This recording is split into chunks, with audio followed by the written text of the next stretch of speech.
আমরা নরমাল ওবেসাম যেগুলো দেখতে পাই সেগুলোতে সাধারণত পাতা প্রুনিং এর কোনো দরকার হয় না। তবে অ্যারাবিকাম এ পাতা প্রুনিং এর দরকার হয়। পাতা বিশেষ করে ছোট সময় যদি গাছ ছোট অবস্থায় থাকায় যদি পাতাগুলো প্রুনিং না করা হয়, তখন দেখা যাচ্ছে গাছগুলো অনেকটা ওবেসামের মতো হয়ে যায়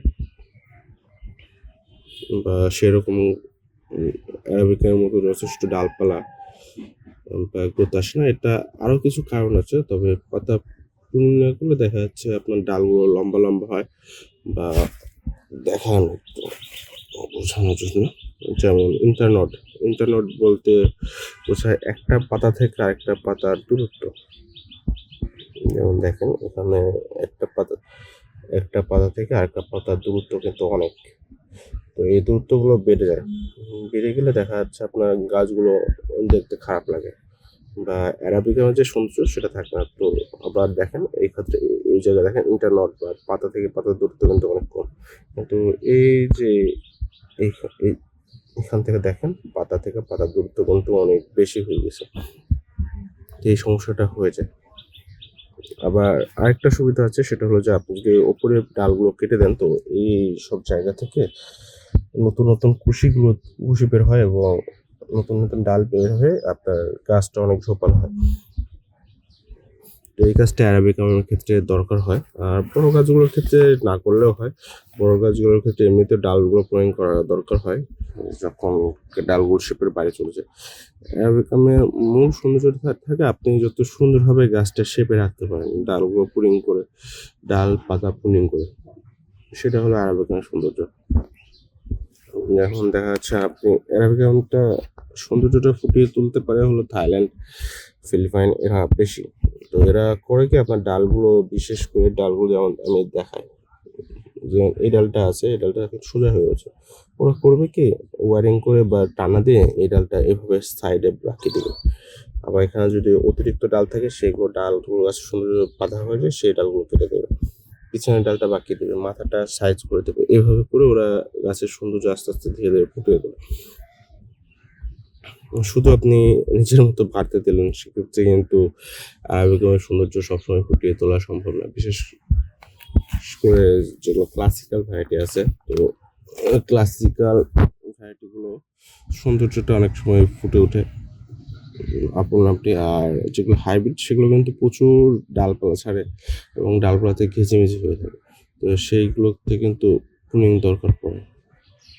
তো অ্যারাবিকামে ক্লাসিক্যাল, হাইব্রিড, সুপার হাইব্রিড এরকম কয়েকটা ভ্যারাইটি আছে। তো ক্লাসিক্যাল যেগুলো হলো কোনগুলো ক্লাসিক্যাল যেগুলোতে কোনো ক্রস পলিনেশন নাই যেগুলো প্রাকৃতিকভাবে পাওয়া গেছে সেগুলো হলো ক্লাসিক্যাল। সেগুলো আপনার প্রত্যেকটা গাছের একটা বৈশিষ্ট্য বা গঠন, শেপ, সাইজ আলাদা রকম থাকে।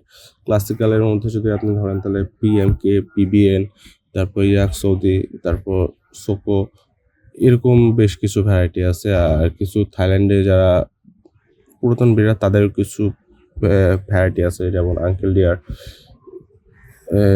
এর কিছু ভ্যারাইটি আছে।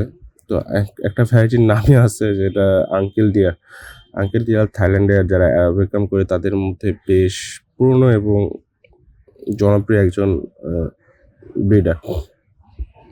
আর থাইল্যান্ডে যদি আরেকটা ব্রিডারের নাম বলতে হলে সেটা হলো রাম। সেও বেশ জনপ্রিয় অ্যারাবিকাম প্রডিউসার। তো এই বিষয়গুলো অনেকে জানে না বা এখন যারা আসছে তারা তো অ্যারাবিকাম নিয়ে ঘাটাঘাটি করে না, জাস্ট বীজ নিয়ে আসছে। বিশেষ করে সুপার হাইব্রিডগুলো গাছ প্রচুর ঝোপালো হচ্ছে মনে করছে যে এটা অ্যারাবিকাম। তো অ্যারাবিকামের যে মূল যে ভ্যারাইটিগুলো সেগুলো সম্পর্কে অনেকে জানে না বা বলতে গেলে বলে যে ভাই আপনি বেশি বুঝেন, এই বুঝেন সেই বুঝেন। তো আমি সুপার হাইব্রিডগুলো একটু কম ঘাটাঘাটি করি। তো সুপার হাইব্রিড যে আমার কাছে নাই সেটা না, আমার কাছে হাইব্রিড সুপার হাইব্রিড দুইটাই আছে।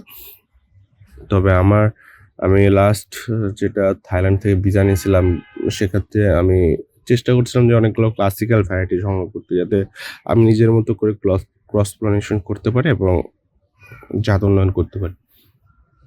আর হাইব্রিডগুলো প্রচুর ঝোপাল হয়, প্রচুর দ্রুত বাড়ে। সেক্ষেত্রে দেখা যাচ্ছে জায়গা দেওয়া সম্ভব হয় না আমার জন্য।